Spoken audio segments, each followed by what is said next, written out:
evening, everyone. I wonder if you could all mosey on to your seats, and we'll get this greatly anticipated presentation underway. Welcome. Uh, I see faces around the room that have participated in any one of 5 focus groups that have occurred over the last couple of days, visiting and answering and asking questions with Trip Muldrow and his brother Ben, as they have collected all sorts of information about our community, about our city, and they have now spent the last 24 hours or more, because I've actually been watching Ben from day one, the moment he got in, working away already. I mean, it was like the plane landed and he was working, and soaking it all in. And we took Trip out on a grand 2-hour van tour in the rain of Kent, and you know, he held tough and soaked it all in, and it went really well. So tonight, what we are going to do is hear their distillation of everything we have shared with them, and present to us a view of how we can present our community. I'd like to ask Barbara to come up. Barbara has been just a tremendous partner in this overall effort. In fact, she was the one who brought Arnett Muldrow to the city's attention, and it's just been really fun so far. So I'm really looking forward to it. But Barbara, I wonder if you could just share a few words about, you know, your excitement and enthusiasm for where we are here tonight. Sure. As many of you know, we're part of a Main Street program, and a year ago at the Main Street Conference, both Ben and Trip spoke at 2 different subjects at 2 different times in that. But in listening to them speak, they spoke about the downtowns and revitalizing, and obviously they have years and years of experience. But I also got to talk to some of my colleagues, and several of them were already engaged in working with them on branding their downtown. A few years ago, we brought a gentleman to town by the name of Roger Brooks, who many of us just fell in love with. He does wonderful work, but it just was not affordable for us. So we kind of put the idea of branding Kent, you know, on the shelf. But after learning about the work that they did, and also being able to see the work that they've done around the state of Washington, I got pretty excited because it was very affordable. So the Lodging Tax Advisory Committee for the City of Kent agreed to have Trip come in and talk and do a presentation about how they go about branding a city or a community. And at the end of that hour, I think it was pretty close to a standing ovation, and people were very excited about them coming to Kent and doing this project. So they are here now. I just wanted to kind of brag because the city took them on a 2-hour drive around Kent. I took them on a 2-hour walking tour downtown, so in the cold, but at least we had a little bit of sunshine. So please, I welcome Ben and Trip. Very excited about what you have to say. Yeah, thank you, Doug. It's a thrill to be here, and I want to begin by thanking the city and thanking the KDP as well as the Chamber of Commerce.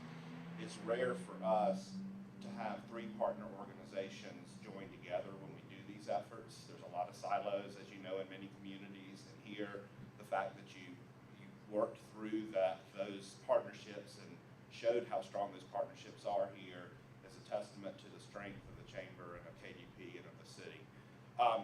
I'm going to briefly do a recap of some of what we heard, just so that we can reflect back on a little bit of the focus group. Some of you who were in some and not in others will sort of be interested probably to see what we heard, but I'm not going to spend a lot of time on it. You know, we kept hearing this very interesting, this whole idea that by any definition, Kent is a city, but people often refer to it as a town because it still has, even though its size has dramatically grown over the years, it still has a very familiar feeling, a comfortable feeling. Neighbors know one another, you bump into each other. So it's not become so big that it's anonymous. And so this dichotomy of being a city but also having that town feel is a real strength for the community. Of course, your parks and the schools were over and over repeated as key assets. And of course, as we visited your parks yesterday, we went back with the son, and you'll see maybe a photograph or two of those.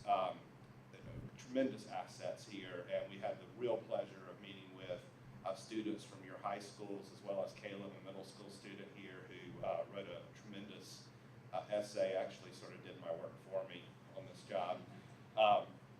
Good service from the city. This is something we heard, and really the staff really demonstrated that. We saw that esprit de corps when we met with staff of the city. Just the views, you know, you're located in an awesome area. We all are extremely envious when the sun is out, just like yesterday.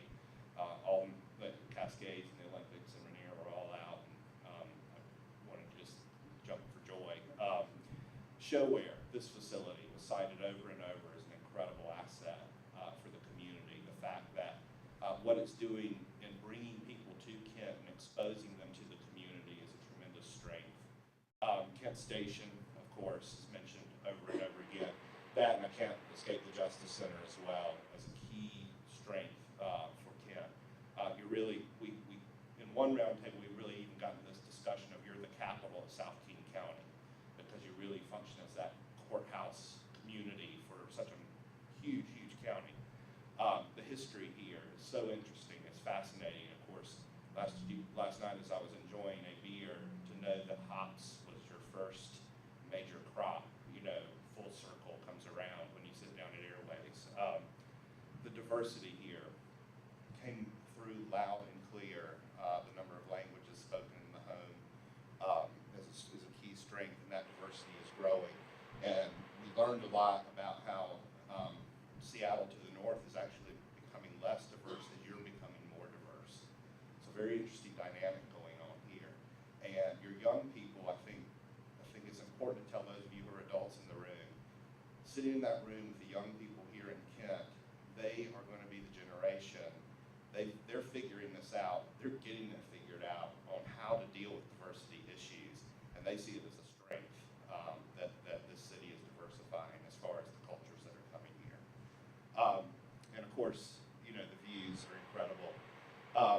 The challenges, if we heard it once, we heard it 1,000 times, the misperception about South Side cities in general. And so you often get lumped in with your neighbors. We heard about Almost Live. I watched a series of sketches. I watched Cops in Kent episode, and I was as offended as you all would be after I got through laughing. Being from South Carolina, I noticed a lot of parallels between the skit and how we are portrayed, so I understand. A lot of confusion about what is where. I will tell you, hands down, I never used a car compass more than I did here, and you would think that with a primarily gridiron street pattern that, and I have a generally good sense of direction, but there were times when I would be going east and think I was going west, or I was in the West Hill and I thought I was in the east. It took me a while. Now I've got it. I don't know if you've got it yet, but we're getting there. But we heard that discussion, that there's a lot of, you know, even folks who live here don't necessarily recognize the power of the industrial area and just what a powerhouse employment area there is. And that brings us to the next thing, this disconnect between residential, industrial manufacturing, warehousing. We have people again and again talk about how this is only a bedroom community, but your data actually belies that. You have your jobs to housing ratio is 1.7. Anything over 1 means that you have more jobs than you have housing. So you're actually importing jobs into the community. You have an in-commute pattern, but you also have an out-commute pattern. So it's a really interesting dynamic. Some people who live here, it is indeed a bedroom community for them. Others, this is the place that they are coming for employment every day. And so the fact that your jobs actually exceed your housing actually sort of debunks a little of that bedroom community piece.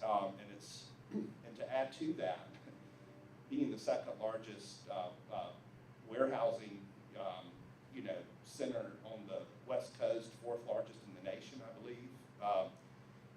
Pretty phenomenal stats when you look at just the sheer square footage of space that's dedicated to manufacturing and economic activity here in the city. And so that disconnect is one that was a real challenge from a branding standpoint, and one I'm excited to get to when we get to that part. Of course, we heard, some overall disconnection, East Hill, West Hill, Valley, those kind of things. We hear that everywhere. I'm an 09er. That means my zip code ends in 09. We don't like the 05ers. The 05ers don't like the 09ers. It's that way just about everywhere. Of course, concerns about the health of downtown, and we heard that again several times, on the tour. And Barb points out, some of the challenges that downtown faces and some of the tremendous successes that you're enjoying as well. So you've got this really interesting, you're a work in progress, and I think folks really understand that it's a challenge, but it's a work in progress, and it's forward movement. It's not backward movement. The railroad tracks came up over and over again. Condition of roads came up over and over again.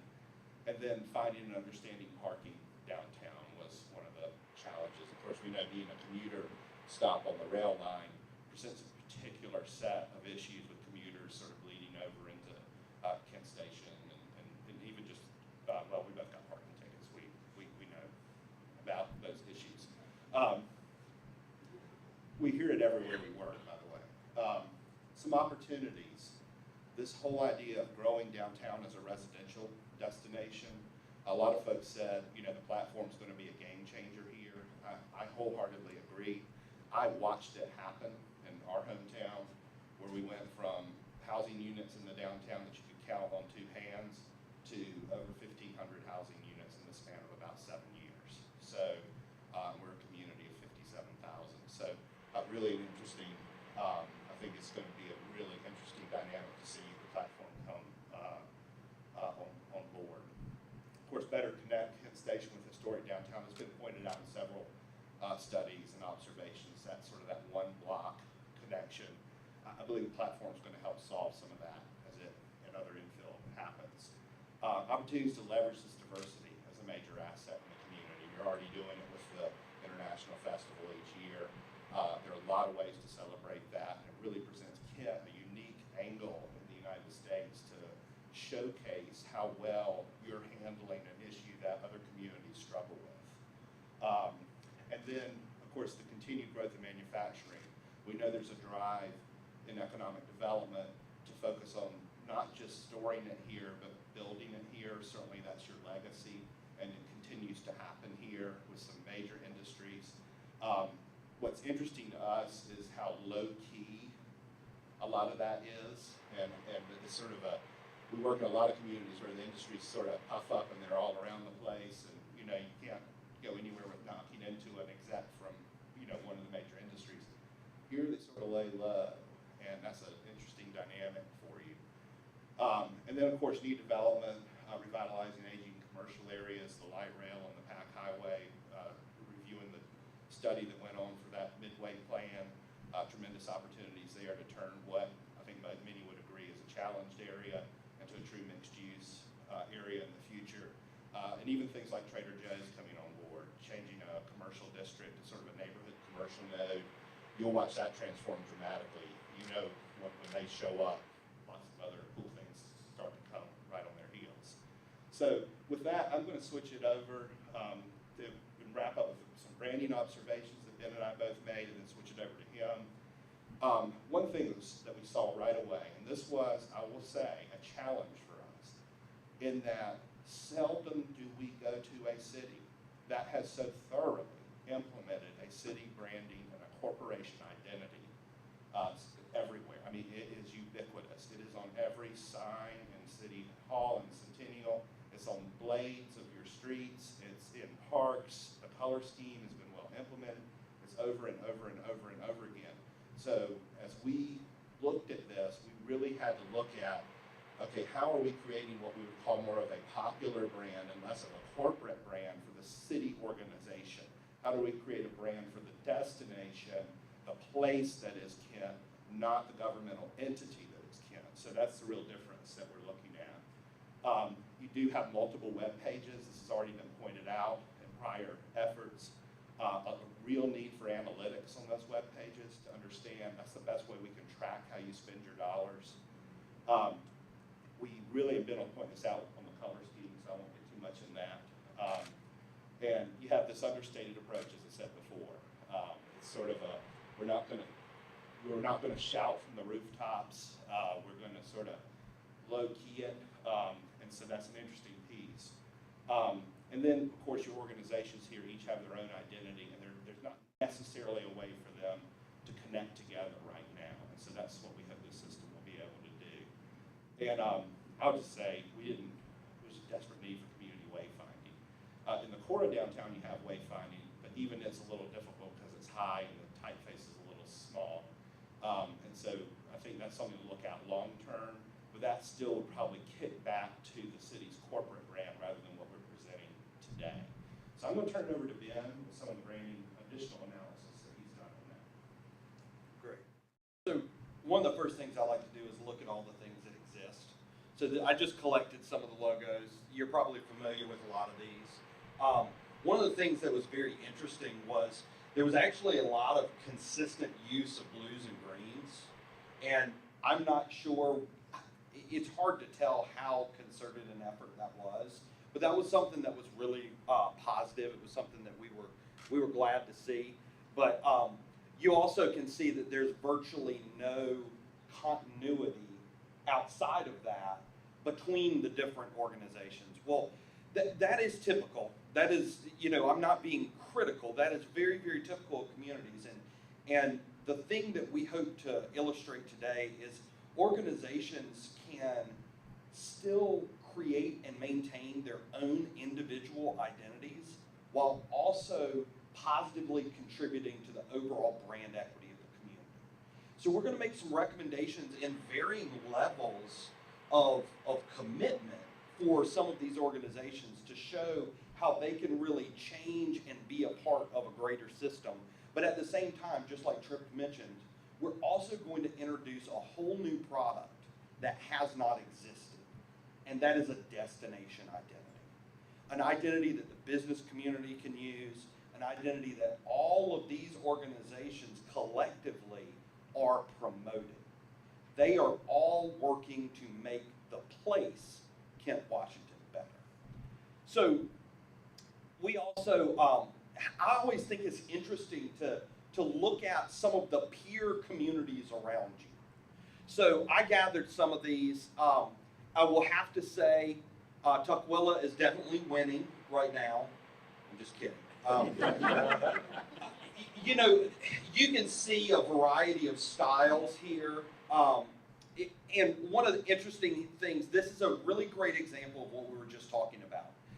Don't worry about the design, but this is the city logo. But this is the logo that they use to promote the place and help to attract visitors and business. So, it is absolutely appropriate to have two different identities in play. Now, these two don't really coordinate with each other at all. We want to better carve out awareness in this market, so we would like to see a heightened connectivity between the two. We're still mourning the death of Metro Natural, eventually. Yeah. Even though we hear here it was a welcome demise. I think one of the other things that was interesting, this was a random slide where I just started to throw things, but there were a couple different things. First, I thought it was interesting that in the ShoWare Center logo, that the same colors appear. And again, I am going to think that was done strategically. I'm going to go ahead and say yes. You guys were so smart that was strategic implementation. But in addition to that, we have these other identities. We have these other brands in play here. So we really just have to be considerate of all those. The first thing that we started to look at was typeface. And as we saw on the slide of the current Kent logos, they were all over the place.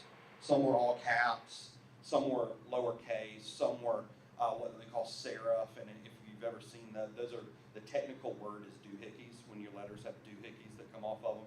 That's a serif typeface. Others are sans serif, nice and clean. We knew that we wanted something that could be bold and something that could really stick out in the market. You have a unique challenge, or not really a challenge, you have a unique opportunity because your name's so short. And that might sound silly, but being able to have a short name means you can say a lot in a little bit of space.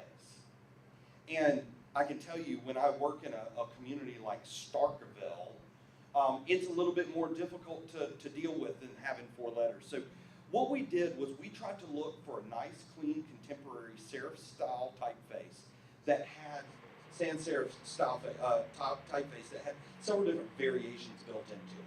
So this is what we landed on. We really like the fact that it has 5 different widths built into it. You'll see as we go through the system, it allows us to give a lot of different looks with one and only one typeface. It also has an italic version of all of them. So again, it just gives us additional opportunity to grow from there.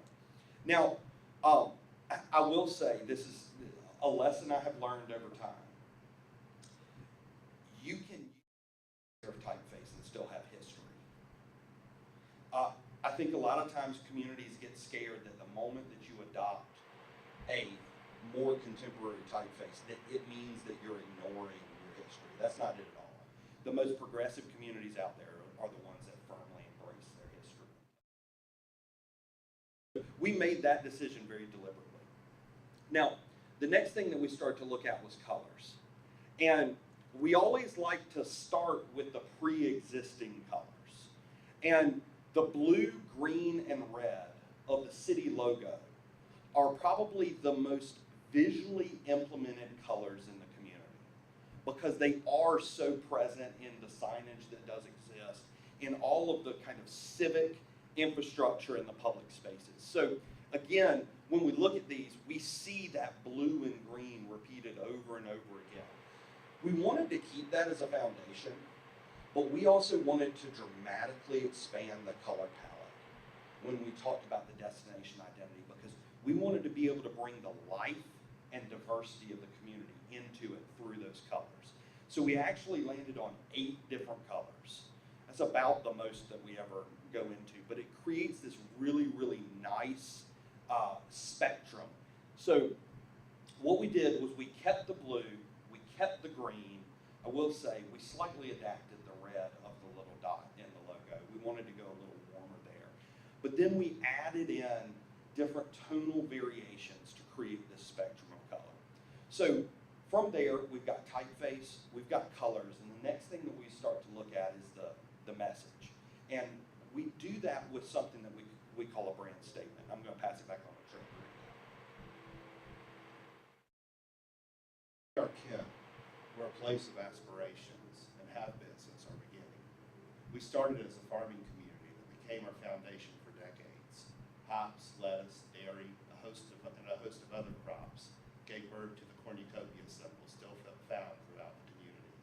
Even today, farms still thrive in Kent, and food production is a major component. We're a place with direction.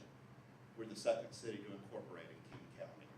Our valley transformed from exclusively farming to the second largest distribution and manufacturing center on the West Coast and 4th largest in the nation. Here we make things that not only travel the world, but fly into space. Our city is an economic engine that powers the dynamic Puget Sound region. We're a place of diversity. We've grown to the 6th largest city in Washington State, and yet our neighborhoods and schools cultivate a hometown feel, a variety of housing options, and a park and trail network that rivals much bigger communities. 138 world languages are spoken in our homes, and our population is a reflection of dramatic global influences that are shown in our diverse shops, restaurants, and services. We're a place connected. We're at the geographic center of the metropolitan area, and our city reflects our unique regional position. We're well connected with a stop for the Sounder Rail stretching from Everett through Seattle to Tacoma. Positioned minutes from one of the nation's busiest airports and allows us to bring the world to America and America's products to the world. We're a place of opportunity. Our historic downtown is undergoing a dramatic transformation as residential development is being built alongside an historic downtown with an adjacent lifestyle center offering both old and new in one exciting place. Downtown is the center of government for South King County, and our ShoWare Center is a place where we gather to watch hockey, concerts, and special events. I invite you to reconnect with the place you call home and the place you work. Welcome you to explore the amenities, the culture, the history, and the exciting plans we have for the future. We encourage you to soak in the life that is in a city that is globally important and focused on families from here and around the world.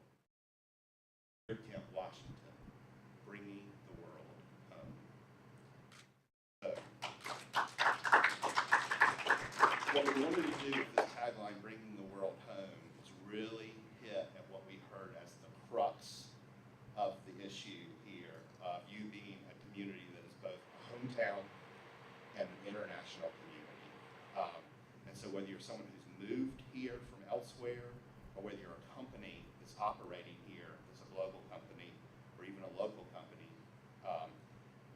we're meshing these two things. You had a yin and a yang that was going on in prior discussions about, I think one of your discussions was something like community moving forward, and another one was a hometown kind of feel.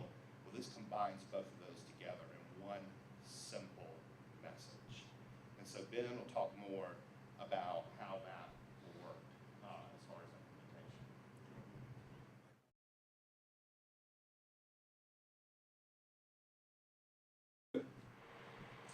We've heard Tripp's message, and that really, obviously, we're not going to ask anybody to tattoo that statement on your arm so you can remember it, but it really is that starting place for us to start to stitch together all these different stories that we heard you all say. From there, what we knew was we wanted to create an icon, an image that could become yours. We wanted something that had motion and something that could become very connected to you. So we started off and we started playing around with the image of the letter K and what can we do with it. And iteration after iteration after iteration went by of things that we were creating. And we'd have one and we'd kind of like it, and then we'd say, no, that looks like a snowflake, and we'd have to throw it out. But finally, what we landed on was we landed on a custom designed, stylistic version of a lowercase k. And as it begins to intertwine together with colors and with movement, it starts to create a strong, solid icon that can become yours. And it can be an icon that will stretch everything from everywhere from visitor recruitment to business development, economic development. And we really think that the strength comes from its simplicity. So I'm going to let Tripp kind of introduce that to you and talk to you a little bit about the elements that make it up, and then from there we'll jump in. So the first part of the logo is what we call the aspirations. So what you see here is the spine of the K, and it's arcing forward, it's arcing into the air. Certainly it has a lot of interesting dynamics to it related to aerospace and some of your key industries.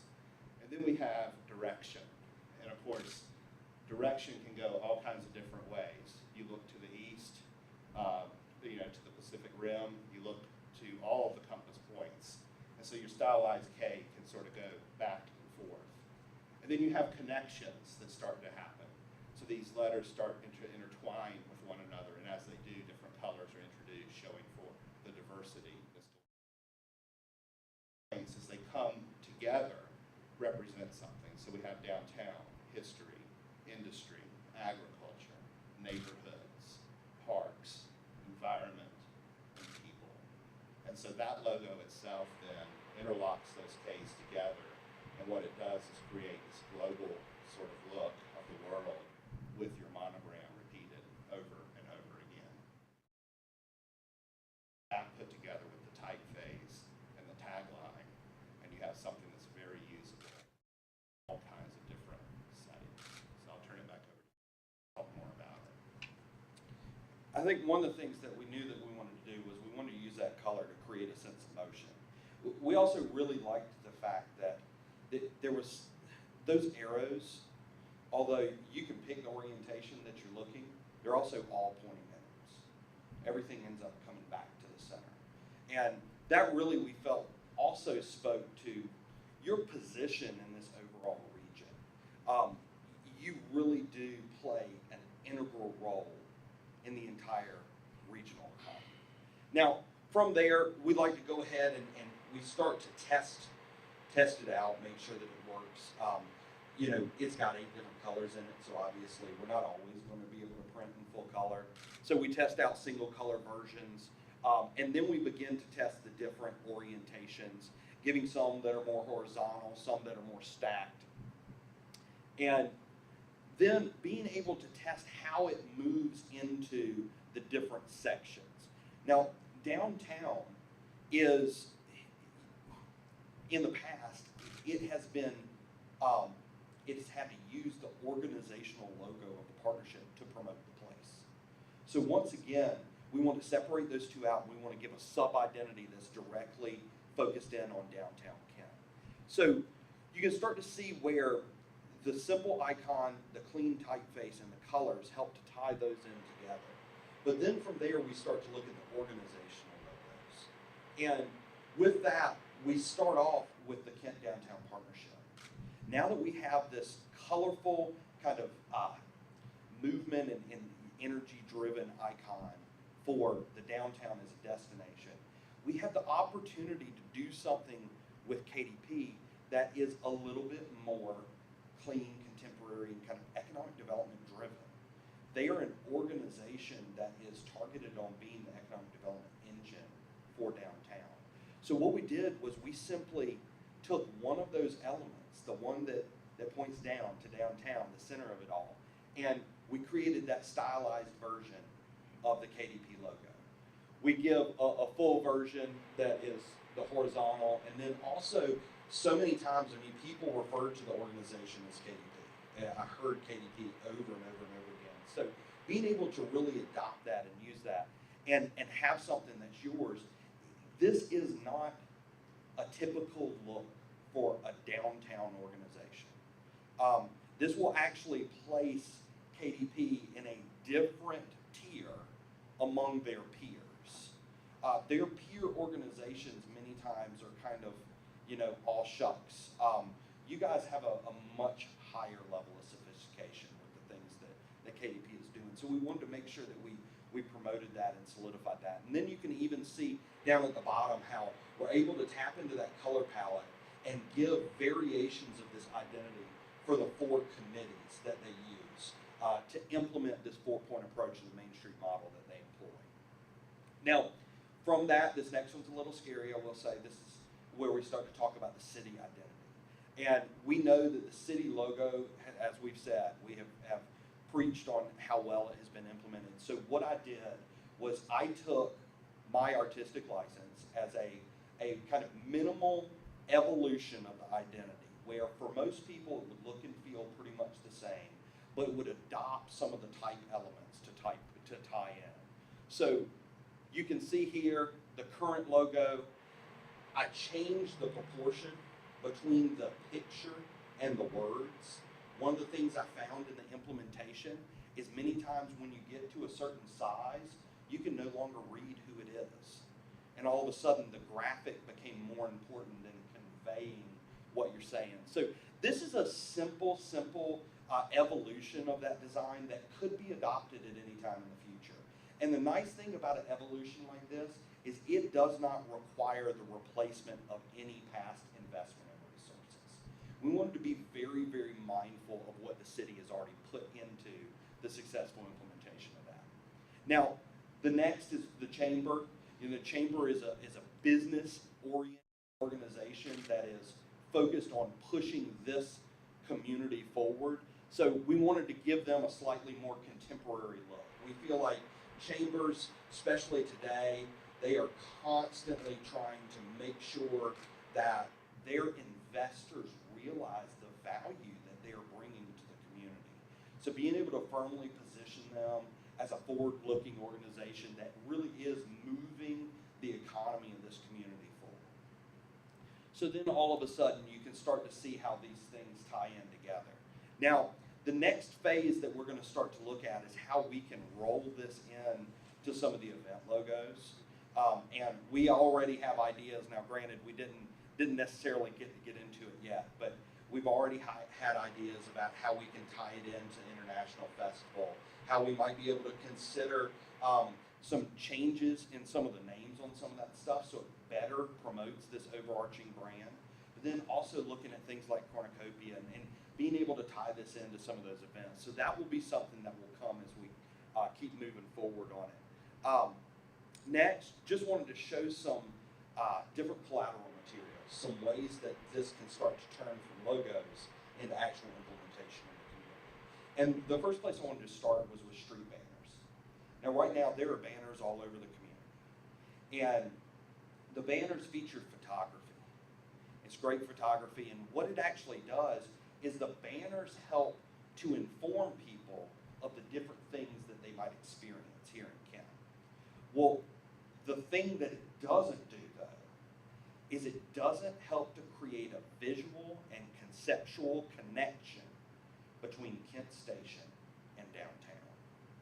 So what we'd like to do is we'd like to make some recommendations on, hopefully it'll be a long-term movement of some of these. We think that all the banners that you have now can simply be relocated in places that are more relevant. Now, where would it be relevant to educate people about the different opportunities that they might be able to experience in the core of downtown Kent?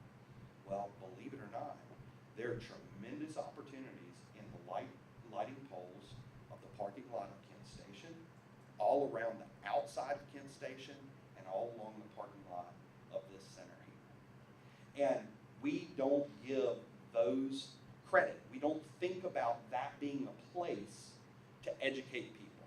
But what we'd love to see is we'd love to see a series of overly graphic banners that are consistent, so that as you stand on the street and you look down it, you create a rhythm, and the banners help to create a sense of being drawn down those connecting corridors. The consistency is hugely important in educating pedestrians where they can continue to walk. So utilizing banner design to help promote a greater sense of pedestrian browsing in your downtown district. And I think that with a system like this, you have a lot of opportunity to create some very, very attractive and impactful designs. Now, the next thing that we'd love to see is the message start to roll around into even things like vacant building signs. This building isn't empty, it's a world of opportunity. So now all of a sudden, we start to really capture the different opportunities that downtown vacancies might afford us. Now, if you saw me this week, I probably had a baseball cap on. I'm a big baseball cap wearer. It kills me that I don't have it on right now. That's why I'm speaking fast. The quicker I get done, the quicker I can put it back on. So I always design stuff like that, but it is funny. We can walk right downstairs and we can see all the merchandise that a citizen could buy to show their pride in a team. But how easy is it for us to show our pride in our community?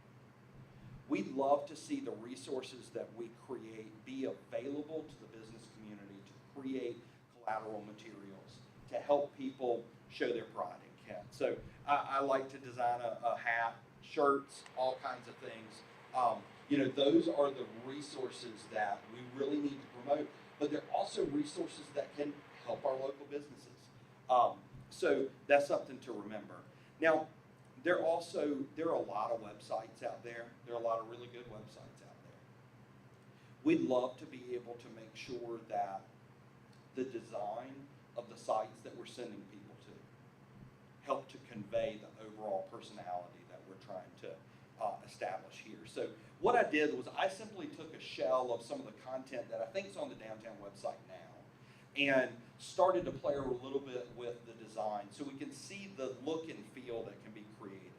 And it just creates this nice, clean, professional imagery. But as we go, we can really start to, it's almost like we could create a landing page so that we could collectively promote a domain that we want people to go to.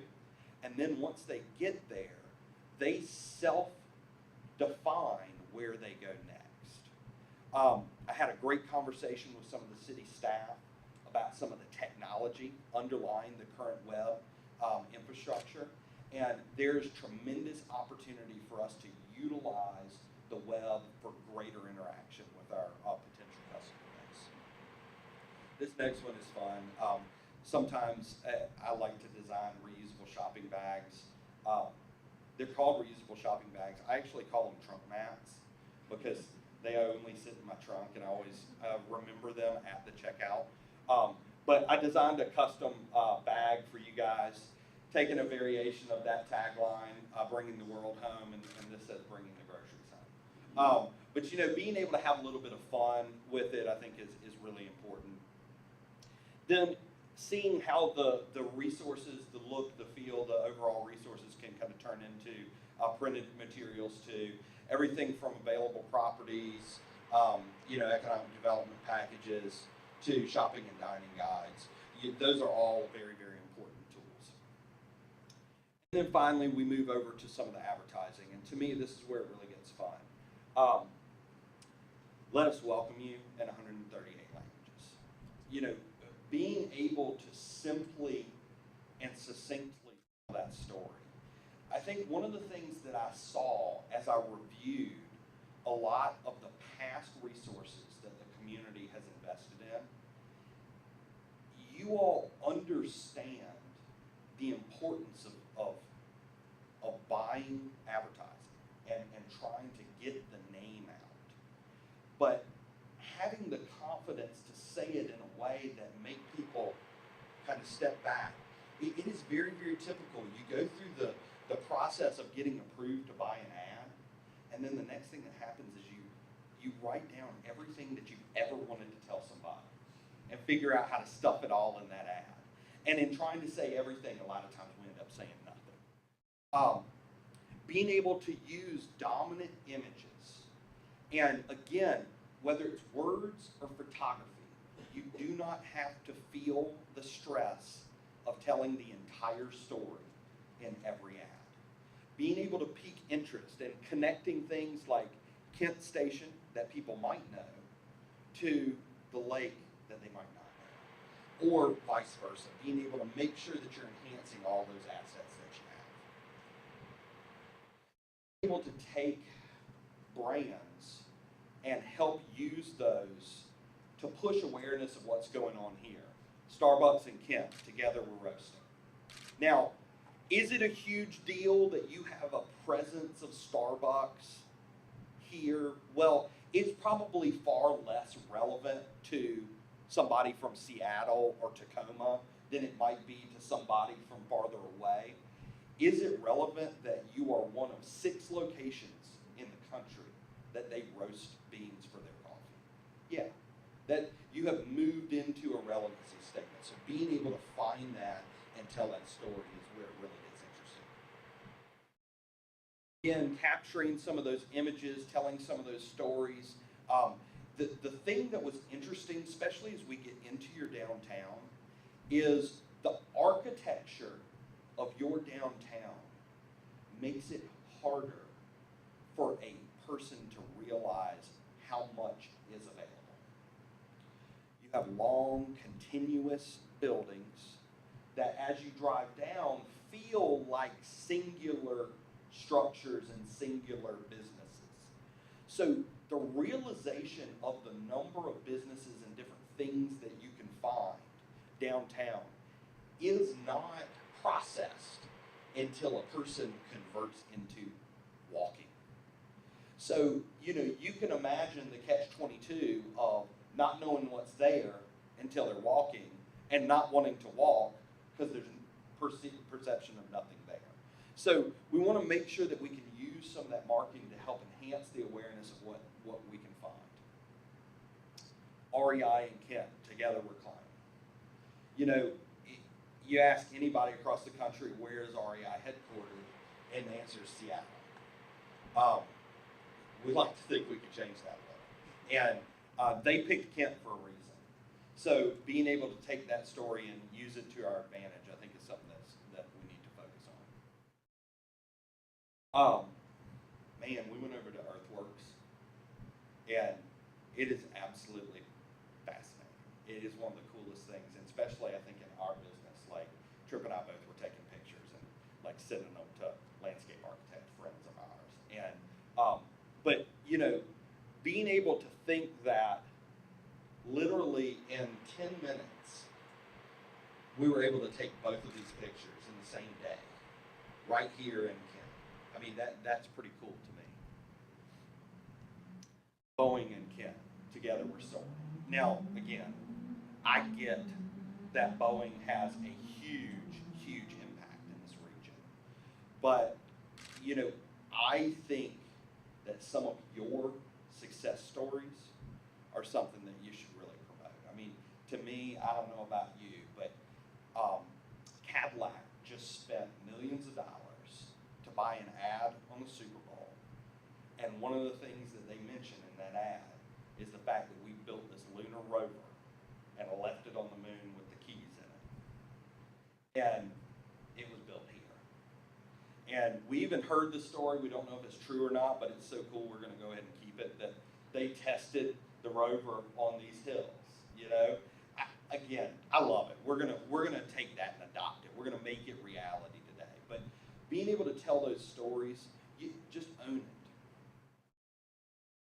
Now, I don't know if you can tell, this was shot through the window last night of them making bread. It was actually shot on my cell phone, and then I emailed it to myself. But you know, again, those things that you just didn't expect to come across it. And you could sit there and you could watch them. I mean, they're just pounding out baguettes. I mean, it's just, that is the character that, believe it or not, walking down the street, heading on your way to Shindig, walking past this window full of fresh baked bread, it's the little things like that that can make somebody say, huh, you know, maybe I ought to look at one of those new apartments at the platform. And those little interactions are the things that truly make people love the place they call home.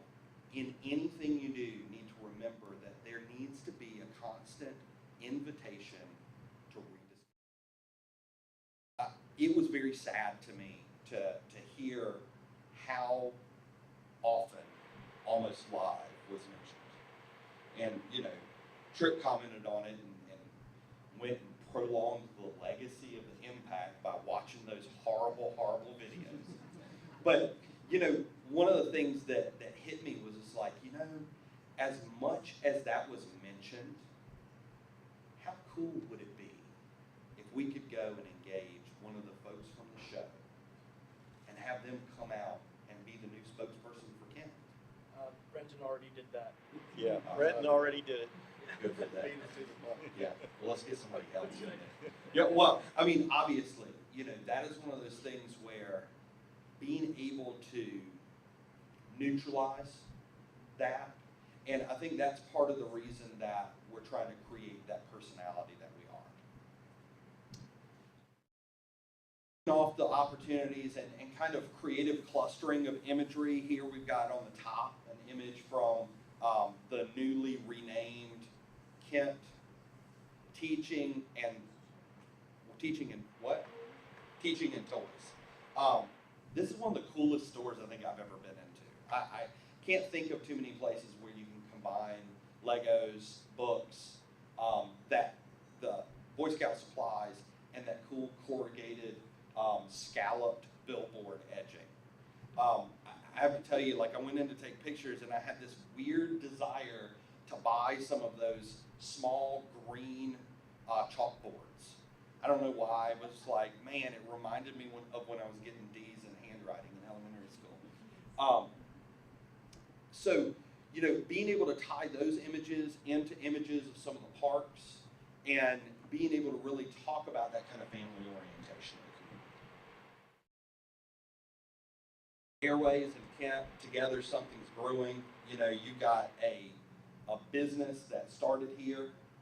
It has grown. It is already distributing its beer internationally. And, you know, being able to not only tell the success stories of these huge global brands, but also being able to tell the stories of people that took advantage of opportunity and were able to grow their own success right here in Kent. And then, since we're here in the center, you know, it's always good to end with some hockey. We were over here last night about 5 or so, and the crowds were starting to come in for the game already. You all are the home of Seattle hockey, and you bring people from all over the region in to have an experience that drives pride. And it was very interesting to me as Tripp and I were walking around last night to see how many Thunderbirds fans were all through downtown. I mean, they were supporting the businesses. They were making economic impact. Some of them making very quick economic impact and, you know, lots of economic impact. And but, you know, again, that is exactly what resources like this are supposed to do. It's not just about the economy that exists within the walls, but it's about the economy that exists throughout the community and attracting people to the area to truly experience what you have to offer. So with that, we've been talking for an hour. That's what we were able to put together in the last day or two. We'd love to hear what your thoughts are. Again, you know, obviously, we know that there's no way that we got everything spot on, but we'd love to hear what your thoughts are about the overarching strategy, the position that we feel like you should take, and the look and feel as you start to see the system come together and materialize. I've enjoyed the presentation. You guys really got on a lot of key ideas. In particular, what I would say to everyone that's here when you're walking out is, as you're walking through Showware here, this is our great Civic Pride Arena. There's nothing on any wall in this facility or outside of it that tells you anything about Kent. So we're bringing all these people into Kent, and this facility could be anywhere, and you wouldn't know it. The same with the walk over to Kent Station. That's our other pride source. Well, nothing there is local. It's all other brands. I believe that you guys mentioned this during the meeting at Centennial. So these two targets are bringing people into town, but this is the canvas. It's between here and over there. This is the canvas to tell the story. Right. I think that you guys are getting on that. I just want to further it. Well, It's an important point. and I will say, I would venture to guess that, you know, many times what we see is until a community knows how to tell the story, right. a lot of times that's why it's not getting told. It's almost like I've had a community that was trying to figure out, strangely enough, how to get a kiosk for their downtown in their local Walmart. And the manager wasn't necessarily against it, but he said, before I can say yes, I need to know what it's going to say. And for some reason, that really hung them up. It was like, no, we want you to give permission. And it's like, well, that's fine, but I need to know what it's going to say. So I do hope that by having a foundation and a system in place, I hope that it gives them the resources that they need to start taking advantage of that potential. But I think you're exactly right. You always need to utilize any resource that is acting as an attractor, whether it's bringing employees or whether it's bringing people in for enjoyment, and make sure that you can maximize that conversion. So that's Some great. of that's happened like when the Pandora Ice Show was here, there was that 30-second spot, and I imagine it probably ran on the screen in the arena. To maybe frame that in another light with future events here.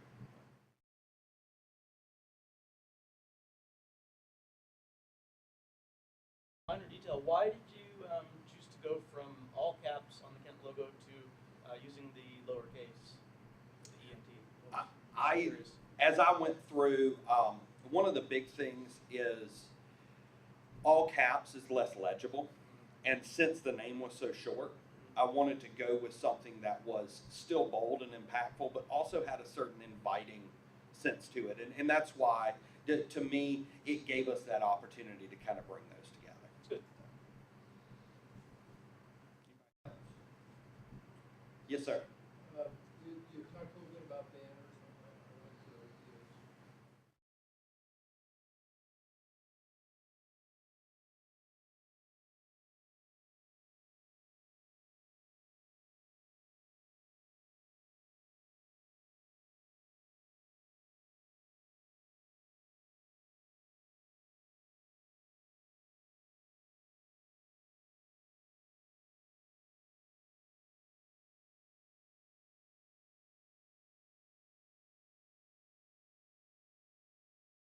Yeah, well, let me tell you, it's, first of all, one of the things that we've seen issues on the state level with DOTs, where they actually interpret banners that might promote individual businesses as billboards.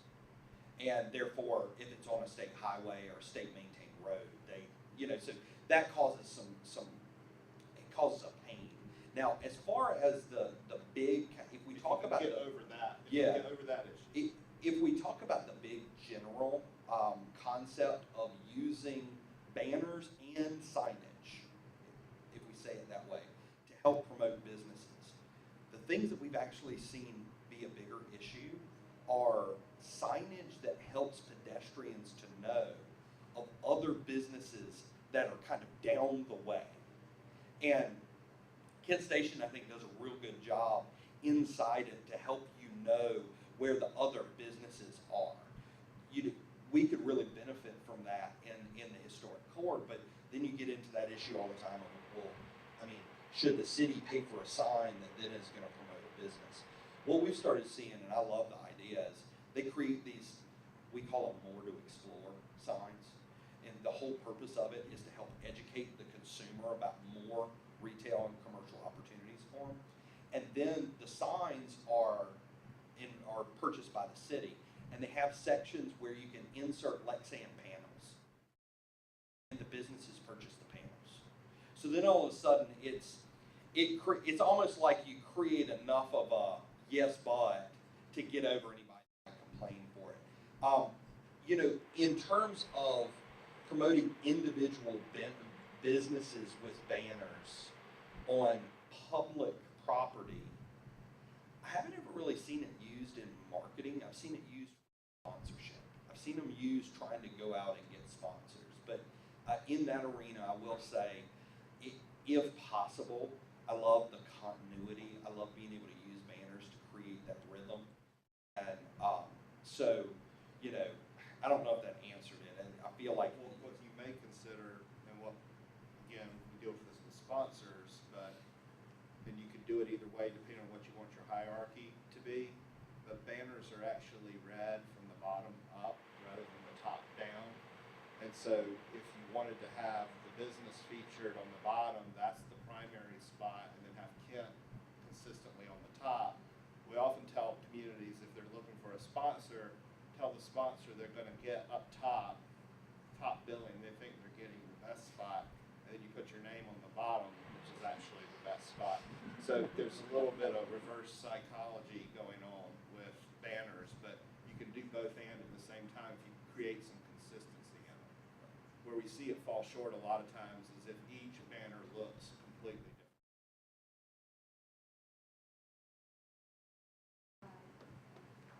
Driving across the country in wall drugs with these you're 200 miles from wall drugs, 100 miles.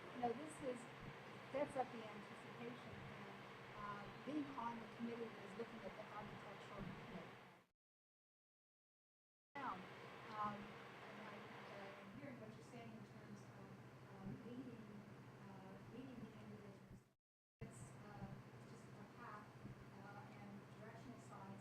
I would think from a leasing standpoint, part of the leasing package to a prospective tenant would be this type of signage as a portion of it.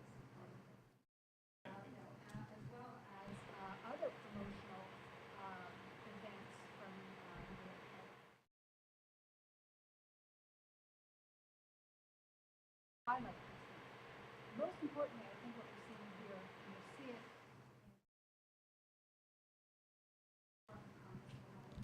is it features lifestyle opportunities. People see graphics, these visual, whether it's or whether it's an advertising for an event, it grasps the life cycle opportunity. And I think your point is very important in terms of the graphics and identity that anchors us and repeats and repeats. Basic advertising, tell them, tell them, tell them, tell them again. And it can be Right. that you don't even realize it until you drive through and you know that's really That's why I felt the recognizing all this canvas space to tell the story is important, because all the symbols and other marketing slogans and so forth, those only have meaning if the recipient of the message, the viewer, knows something of the content. Exactly. Otherwise, it's just empty claims. Right. And Right.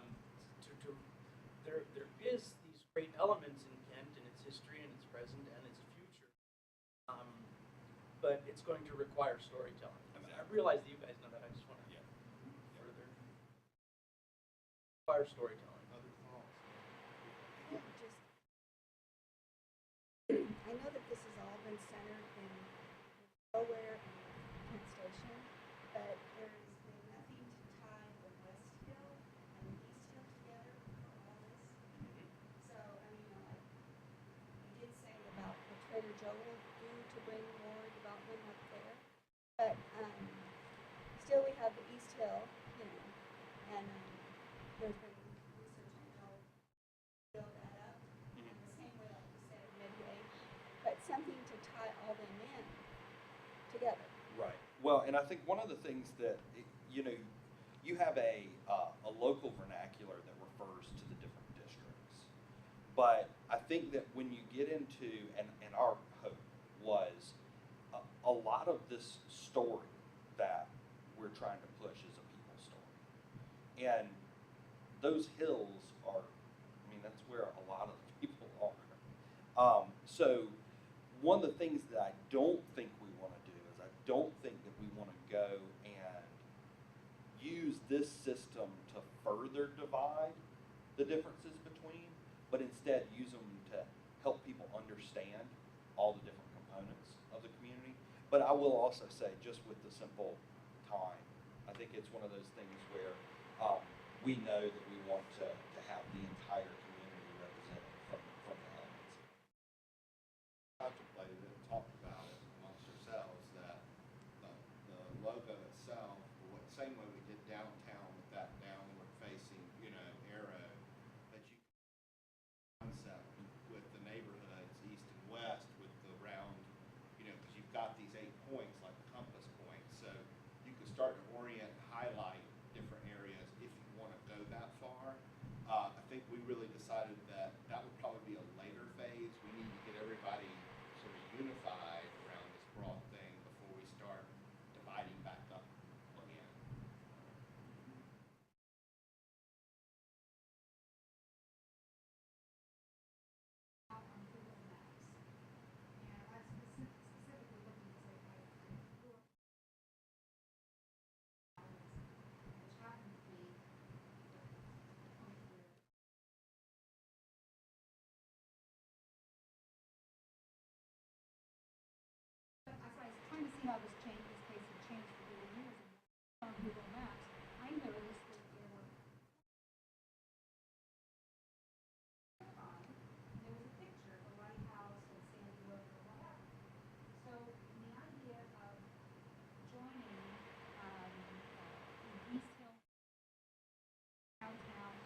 ask about tourism. As you were going through this, what kinds of ideas did you have?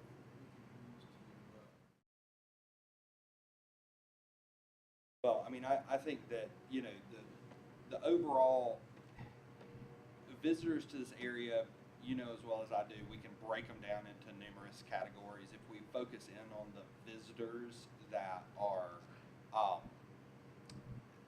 overnight stay visitors, a tremendous number of those people, if we filter out all the ones that are here for business and industry and all that kind of stuff, and the ones that are here for family events, and kind of hone in on the true visitor, a lot of those visitors are here because they're kind of attracted to the overarching Seattle area, and they're picking Kent as an opportunity to experience the overall region. And to be completely honest, I think one of the first phases of that tourism development really comes with the establishment of a sense of relevance. You know, it's a perfect example. As we were sitting in the hotel today, and we heard somebody asking about where they should go eat dinner, and the front desk staff making those recommendations. Well, you know, being able to make sure that you've got the assets and the products that are relevant to a visitor that are looking for an experience, and also being realistic about a visitor that is coming to the greater area is going to work outside and see things outside of Kent. But I really think that cultivating and fostering that relevance is that first step in that development. But I also think part of what we were thinking about with the tagline "Bringing the World Home" is that it gives you a value proposition to a visitor to attract them to Kent to stay here. Because when you're coming from other places, and maybe there are a lot of people who come from other places to the big city, they don't understand, they're not comfortable, and you see these in hotel reviews all the time. You know, they charge me $35 for parking. I can't believe it. And it's like, well, that's sort of what happens in a city. And of course, driving in downtown Seattle, we all know, is not exactly, you know, the easiest thing with the else it will be. So if we say bringing the world home, and we're sort of conveying that here you're going to get a home, a comfortable place, a hometown atmosphere, then you're reaching out to that visitor. We think it's a message that's as relevant to a visitor as it is to a resident who lives here. And so we think leverage it for hotels to be able to say, instead of, because a lot of what again, I don't want to be overly critical, but a lot of what existing Southside marketing is doing is actually pushing the visitor out and just saying sleep here. And so part of what I'd like to do with this, by saying bringing the world home and sort of having that home feel, is don't just lay your head in the bed here, experience the whole night. You ought to dedicate a day to seeing all the things that are around.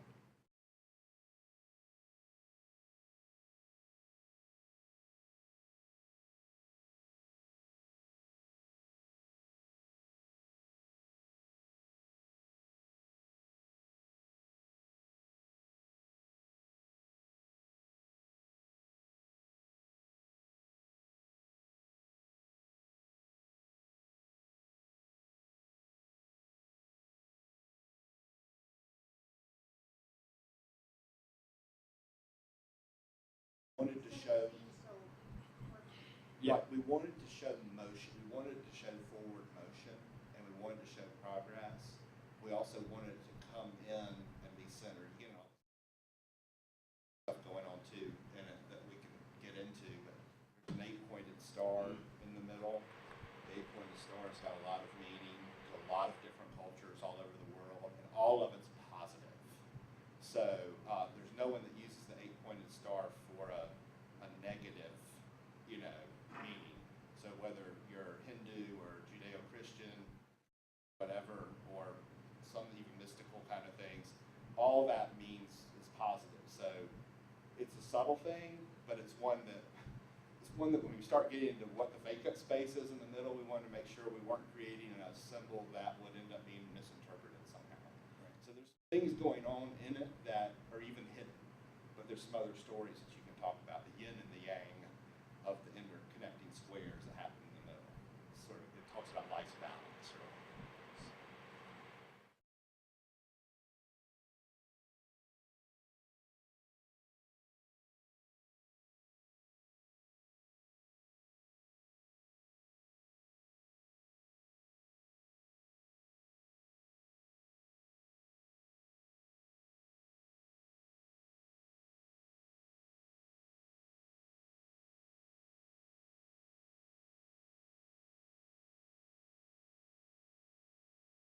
you know, I think it starts with the people that would be willing to give up a Wednesday night to come out to a meeting and sit for several hours.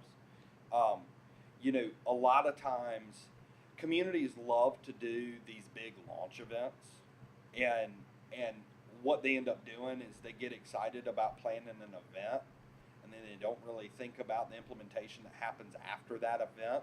So you get people excited about the place that they call home, and then they don't see anything else, and you kind of fall.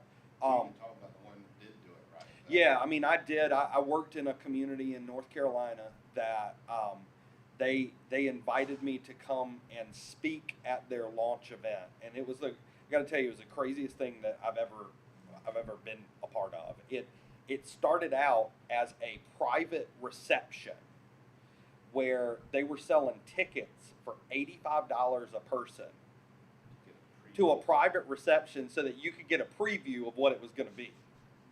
And there were about 60 people at that. And then when it ended, we all moved over to the theater where there were 300 community leaders that it was then presented and launched.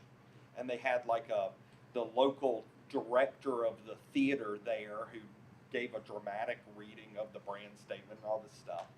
And then the 300 in the theater exited out into a concert that was going on in the park.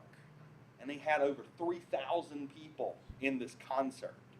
And in a break between the bands, I went up on stage with 3 different mayors of this county and read the brand statement to the audience, and they pulled a string and these banners came down with all the new logos on it. And then that night, the Public Works went through and hung street banners up all through the community. So the next day, the new logo was out there. You know, that's atypical. They gave away t-shirts too. Yeah, I mean, it was kind of over the top. But the thing that was interesting about that process was driven and funded completely from the private sector. It was the business community that made that happen. And you know, that business mindset on the back end to spend the money to get the word out, it was a very interesting difference. But you know, to be honest, a lot of communities go through kind of a rolling start. Every single organization has the things that they produce regularly, and they start to roll that identity in, and they start to, you know, they start to get the word out. And then when you reach a saturation point, that's when you do the launch, when the stuff's already around them. And people are like, well, doesn't that kind of remove the oomph of it? Well, the sad thing is, a lot of people don't notice when the stuff comes out. But then if you have that event and then automatically they're going to come across it, then, you know, that's kind of the thing. We have seen greatest success through organizations and groups where you start to get a group of the primary members of the community that are getting the word out, city staff, KDP, chamber, you know, a couple of other entities that Basically, might be we're big gonna do marketers. this part of it, we'll do this part of it, we'll do that part of it, and each of you sort of play your own role in getting it out there. And what we can do is give you some of those examples. And then the other piece of this, again, once we get more feedback from you all, is, you know, at the end of the day, there'll be a style guide and all the resources that are available to you to be able to. All those tools aren't held hostage; they're released, you know, to you all. We have copyright ownership of all this material, all the photography and everything over to you. All right, well, we've kept y'all for about an hour and a half, and I hate to be the last thing between people and dinner. So, If you have other questions, yeah, feel free. we're going to be up here. So if you've got anything you want to talk to us about, feel free. Thank you so much for your time. Thanks for your involvement all week long. We've had a really, really good week, and you know, hopefully some of the things that you've seen tonight and some of the ideas will remind you or maybe excite you a little about this place called Kent, Washington, because it really is a pretty fantastic community, and we hope that with these tools, the community can tell its story even better. So, thank you so much.